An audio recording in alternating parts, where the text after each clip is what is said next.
do 8º ano, eu sou a professora Julie de Matemática e essa é a nossa aula de número 69.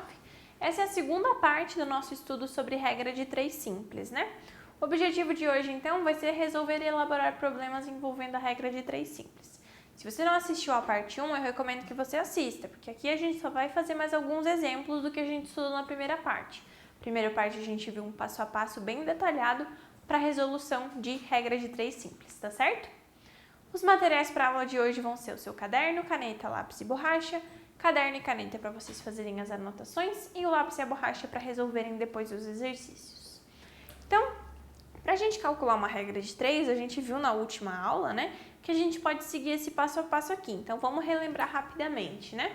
O primeiro passo é separar as grandezas em 2 colunas, né? O segundo passo, determinar se as grandezas são diretamente ou inversamente proporcionais. E o terceiro passo é organizar a proporção e resolver a multiplicação cruzada dos valores, ok? Então, vamos iniciar pelo exemplo de número 1. Camila pagou R$ 3,50 por 2,5 kg de laranja e Pedro quer comprar 1,8 kg de laranja. Quanto que Pedro irá pagar? Então, a gente vai utilizar aquilo que a gente estudou na última aula. Primeiro passo, utilizar ali 2 colunas, né, para representar cada uma das grandezas. Então, a gente tem 2 informações, o preço e a quantidade em quilos. É isso que a gente vai utilizar. O preço em reais aqui, né, eu vou ter, e o valor em quilos, certo? Então, Camila pagou R$ 3,50 em 2,5 quilos. E ele quer saber, Pedro quer comprar 1,8 quilos e ele quer saber quanto que ele vai pagar, certo? Então, tomem cuidado. As informações não estão na ordem, né? Não vai aparecer essa. Vocês têm que relacionar corretamente cada uma das colunas com as suas grandezas correspondentes. Então, o valor em reais está aqui e os quilos estão aqui. Você sabe que para 2,5 quilos você tem 3,50. E você quer descobrir, ou seja, x, para quanto que vai ser esse 1,8 quilos, certo? 1,8 kg no caso. Beleza? Então, para resolver essas informações, a gente vai organizar os dados do problema em 2 colunas, que foi o que a gente fez aqui, né? Que relacionam as grandezas envolvidas. Aqui a gente tem 2 grandezas, quantidade de laranja em quilos e o preço a pagar, certo? Aqui a gente tem, ó, ficou ao contrário, mas percebam que no final fica a mesma coisa, ok? Então, se a gente comprar, né? Agora é o segundo passo. Eu vou precisar analisar para descobrir se essas grandezas são diretamente proporcionais ou inversamente. Isso eu vou fazendo uma análise, imaginando essa situação acontecendo na vida real, ok? Se eu comprar menos laranjas, eu vou pagar menos também, certo? Ou se eu comprar mais laranjas, eu vou pagar mais caro, né? Vou pagar mais dinheiro. Então, eu posso concluir que as grandezas, quantidade de laranja e preço a pagar, elas são diretamente proporcionais, né? Quanto mais laranjas eu comprar, mais eu vou ter que pagar. Então, elas são diretamente proporcionais. A gente pode utilizar aquelas flechinhas que a prof falou, né? Mais quilos, mais valores, certo? Então, sabendo que as grandezas são diretamente proporcionais, a gente vai escrever a proporção. Lembrando que, quando eu estou trabalhando com grandezas diretamente proporcionais, significa que eu vou escrever a minha proporção do jeito que ela já está ali. Ou seja, tanto faz, né, gente? 3,50 sobre x. Eu posso colocar sem esse zero aqui, né? Não preciso colocar o zero, não vai fazer diferença. Igual a 2,5 sobre 1,8. Ah, professora, mas está ao contrário do que está no slide. É a mesma coisa, gente. Se eu disser que 2 é igual a 2, 2 é igual a 2. Não tem o que fazer, inverter ali, não faz diferença nenhuma, certo? Agora, depois de montar a proporção, o que eu tenho que fazer? Tem que fazer a multiplicação cruzada dos valores, certo? Então, eu vou ter 2,5 vezes x e 1,8 vezes 3,5. 2,5 vezes x vai ficar 2,5x e 1,8 vezes 3,5 me resulta em 6,3. E aí eu vou dividir 6,3 dividido por 2,5, que vai me resultar em 2,52. Então, isso significa que se Camila pagou 3,50 por 2,5 kg de laranja e Pedro quer comprar 1,8 kg de laranja, ele vai pagar 2,52 por 1,8 kg de laranja, certo?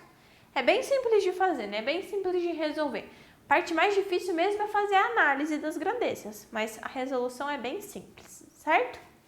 Vamos para o segundo exemplo, então? O segundo exemplo, a gente vai ter que montar tudo de novo. Não dá para utilizar a mesma informação. Cada probleminha tem grandezas diferentes. Então, vamos lá. Número 2. Um automóvel trafegando em uma estrada a velocidade constante de 90 km por hora faz uma viagem de 2,5 horas. A viagem de volta é feita a uma velocidade constante de 75 km por hora. Qual é o tempo de duração dessa viagem? Então, de novo, primeiro passo, montar a nossa tabelinha de organização ali, no caso, 2 colunas, né? Eu vou estar trabalhando com a velocidade aqui, quilômetros por hora, né? E eu vou estar trabalhando com o tempo. O meu tempo aqui vai estar descrito em horas, né? Posso colocar aqui H de horas, certo? Ele me diz que para 90 km por hora, ele leva 2,5 horas. E aí, para 75 km por hora, ele quer saber quanto tempo eu vou levar, ok? Fazendo a organização, eu posso escrever dessa maneira. Agora, eu preciso fazer a análise das minhas grandezas, né? Então, vamos lá. Vamos imaginar. A análise é sempre utilizando a imaginação, vocês vão ter que pensar. Se eu diminuir a velocidade para fazer um trajeto, eu vou levar mais tempo ou menos tempo? Se eu diminuo a velocidade, eu levo mais tempo para fazer o mesmo trajeto, né? Se eu aumentar a velocidade, eu vou fazer o trajeto mais rápido, vai ser menos tempo, certo? Então, aí eu consigo concluir que essas são grandezas inversamente proporcionais. Se elas são inversamente proporcionais, a minha representação das minhas flechinhas tem que ser ao contrário uma da outra, tem que ser flechinhas no sentido oposto. Lembrando que as flechinhas são só visuais, tá? Para ajudar vocês a resolver, ok?